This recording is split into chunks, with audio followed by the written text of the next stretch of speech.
97.9 WJLB, the D's Hip Hop and R&B. It's Kirby Gwen, and I'm very excited because I have storyteller, visionary, co-owner of Black and Gold, and just all around beauty queen, honey. Like, melanin is popping tonight. That was a good intro.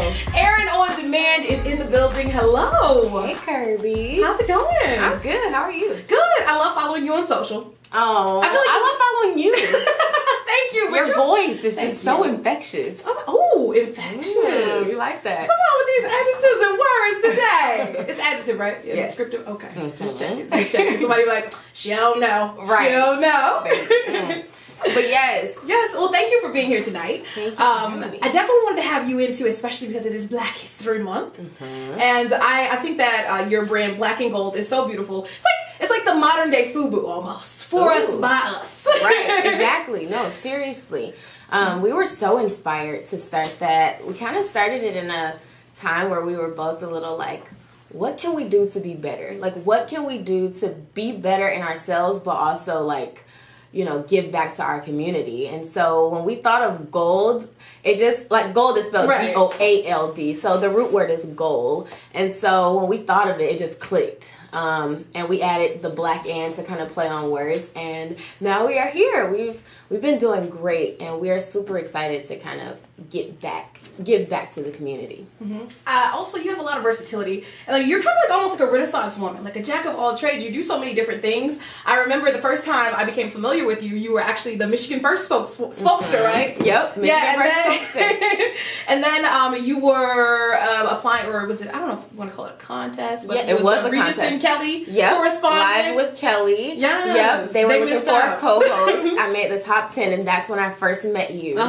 And then after that, I applied for the National Geographic contest, and I won that. So I moved back to DC and worked with National Geographic for a 10-month contract, which was a really great experience. And now I've started my own business. So yes, literally, I've made a living off of contests. That's what I was getting to. It's really, really kind of a crazy situation. Like, I've carved this media path that is kind of new and kind of uncarved. So do you like have crystals? Do you feel very lucky and centered and zen? Like everything is coming to me? Just kind of, but I've started just I apply to so many contests. I don't win all of them, but I just put myself out there and try, and so many people send them to me on such a regular basis that it's just kind of become part of my brand, I guess, to apply for these contests. But I really wanted to start a business because I feel like it's a bit more sustainable. A lot of the contests are like 1-year terms, or like Nat Geo was 10-month terms. So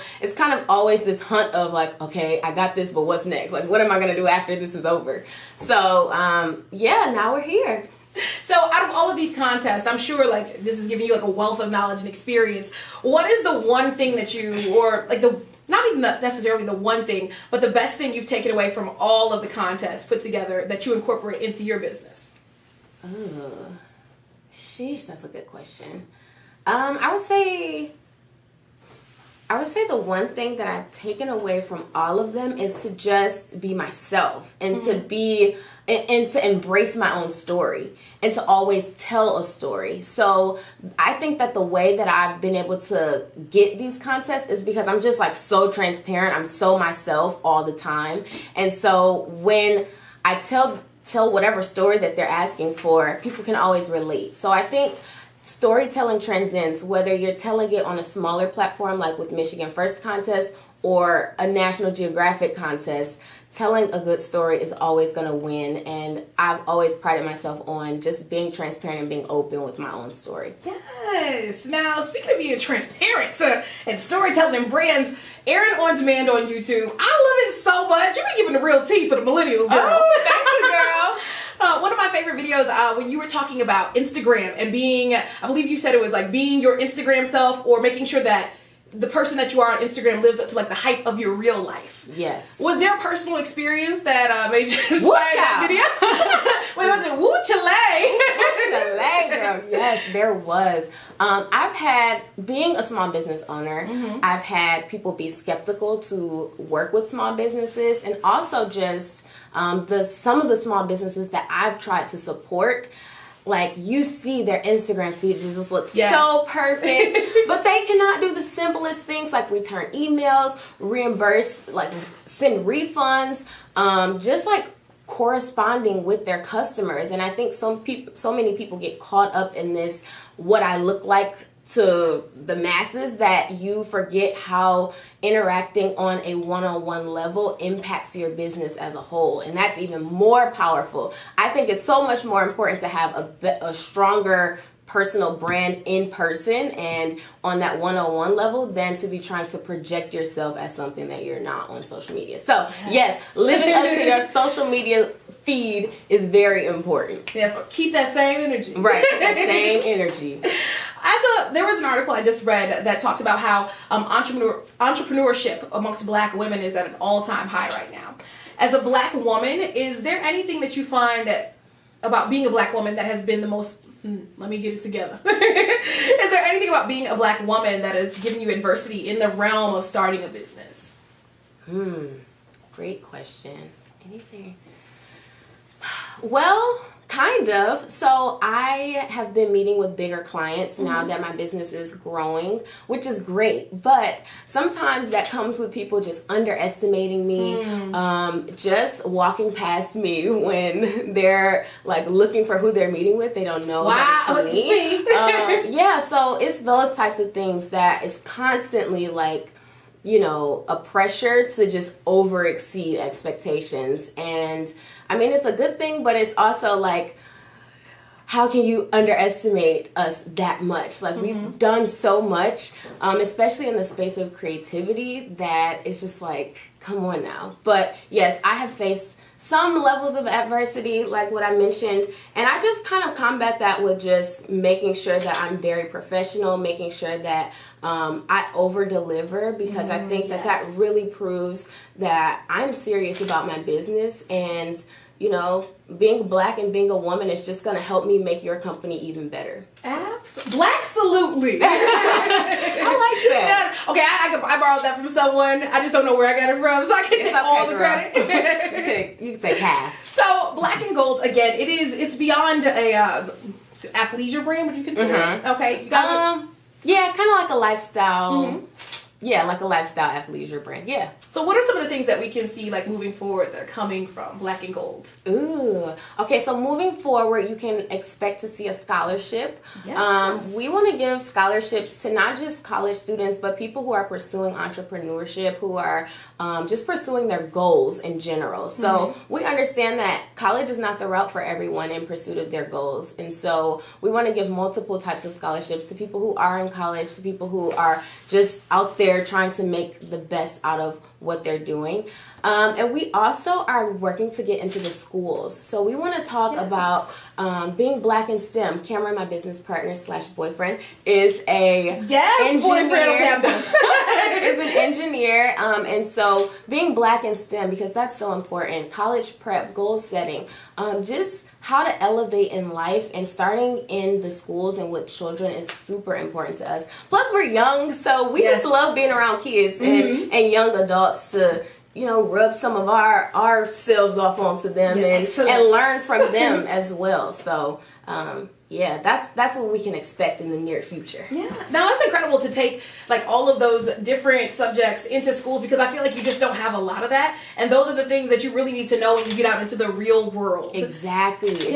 I think a lot of what makes you such a great person is not often taught in school. And so we kind of want to fill those gaps, and we didn't get that kind of we got that kind of support from family and friends or whatever, but a lot of students don't have that. So yeah, that's what Black and Gold is all about. It's just pushing our community forward and pursuing Black excellence without excuse. That was my next question, actually. You went into that when you talked about family. I was like, who made you so Black and excellent?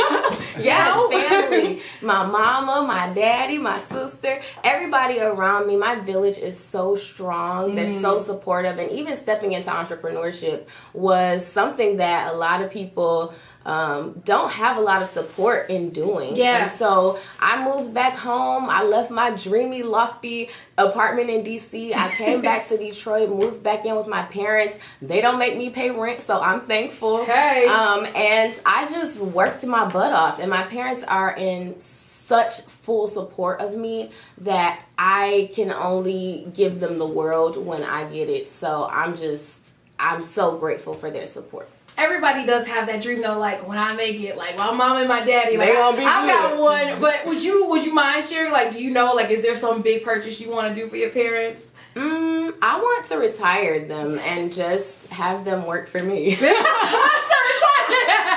No, my mom is like, girl, we got to get this going because Yes. I'll work for you. She already wants to manage my schedule and everything. Like, so I would love to retire them, and they don't have to work for me, but if they want to, they got a job. So my mom did say so. She's like, I could be your manager. I was like, I don't know, you're gonna take ship as is, but yes. I would also give my dad a 2020 Corvette. If I Okay. have the funds by 2020, I will buy him that. I love that. Yeah, that's his favorite car. So now going back into talking about the village and also being an entrepreneur and being a millennial too, you know, I think it's so important for you to have a team of people that surround you and support you. And I feel like a lot of people sometimes they just don't have that, and they're turned off by the idea of venturing into their business because they don't have that support. Do you have any advice for people who feel like they're alone in the arena of getting out there to achieve whatever dream they have?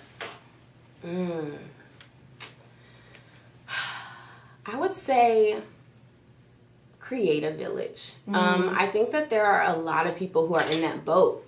And part of the thing that I'm learning is super powerful about social media is that you can create a village. And I think we can't always expect for us to be lucky to have that or to be blessed enough to be born into that kind of support system. And so I would say create the village that you want to have. Put yourself out there. Tell your story because being alone in entrepreneurship, there are so many people who feel that way. So you aren't alone. You just have to find the people to kind of help you be your best self and tap into those things that you aren't able to get from family or friends or direct contacts. Yes. Now, it is Black History Month, of course. We mentioned that earlier, but I've been asking my guest, one question, but now I have two.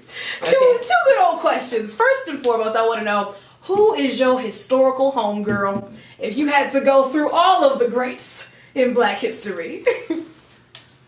Oh, this is so funny because we did a black and gold shoot for Yeah. Black History Month, and we asked this exact Oh, did same you? question. That's where I got it from. It's been laying in my subconscious That is then. so funny. Okay, so my Black History bestie / homegirl would have to be Harriet Tubman. She just was a writer. Like, Yeah. she just made it happen. She was an executor. She was not about the game. She was focused and ready to, like you said, results driven. Yeah. And so I'm very similar, but I feel like I could use her nudge. To Right. just- She's like, we doing this or not? Right, exactly. I feel like I could use her nudge and her just like tough love Yeah. to keep it pushing. So yes, unapologetically driven, and she is like the definition of black and gold. So Yeah. yes, Yeah, shout out to Tubman. Harriet from wherever you are for watching down on us. Exactly. And my final question is, what is your wish for the culture?